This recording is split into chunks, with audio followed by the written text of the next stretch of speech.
I wanted to make a quick video here on one particular step on the Nikki Carburetor, showing you how to put in this little jet. I get a lot of comments on another video I made.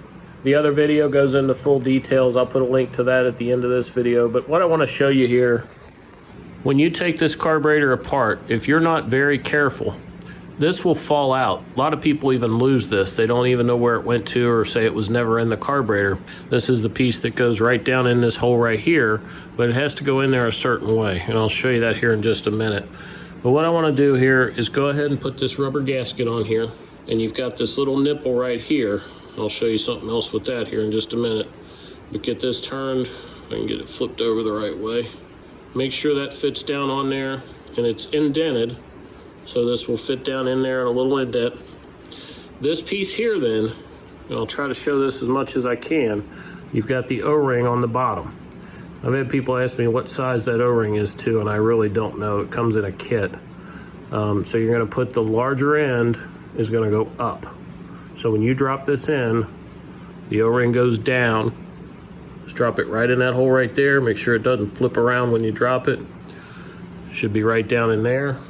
You really don't need to do this, but you can take a pick and just gently push that all the way down. Don't pry on it or push on it, just sets down in there. Then when you put this in the carburetor, you need to already have your float installed. So you've got your float in there with the pin in it, and this is ready to go.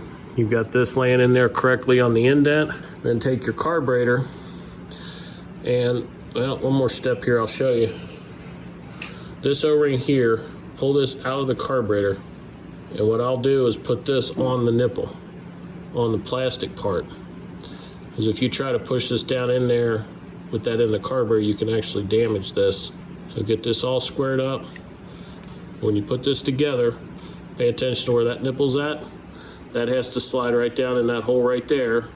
This goes down in where we just dropped that little jet down in there. And when you put this down there, keep this up so you don't knock that gasket out. Line up that hole where that little O-ring's at. That should go down in there flush. Be careful you don't drop your pin out of your float. So I'll hold that all up. At this point now, we can flip this over, keep pressure on it so that little rubber gasket doesn't fall out of there. And then you can take your bowl, and this particular bowl is a Nikki Carburetor. It doesn't really matter if it goes this way or this way. There is no, it'll work either way. We'll put that on there, and when that goes together, that should be flushed down on there. I had another comment, somebody asking and said there was a space in there. There should not be any space. I'm trying to look at this through my phone. But when that's together, that is flush, no gap. So make sure when you put yours together, before you put your screws back in, you don't want to tighten it down and force it. Put that together like that, then you can take your screws and drop them down in here. And guys, I've got a complete video showing how to rebuild this Nikki Carburetor. I'll put a link to that right up here at the top.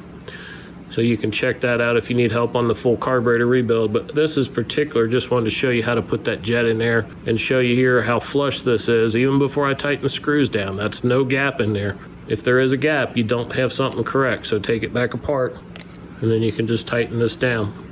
And there's really not a lot to these Nikki carburetors. I know a lot of people don't like them. I'm not a big fan of them. You can pretty easily replace them with a Walboro aftermarket knockoff carburetor. But if you want to save some money and this is all you've got, not that bad. Just a quick, simple tip there. I didn't expect this to be a long tutorial video. I just wanted to show you if you're trying to rebuild one of these, that's how that goes together. And yours will not have that spring on it. That's something I added on there because the choke was sticking closed on this one. Thanks for watching. Check out the other video there, and that should get you back on the mower cutting grass again.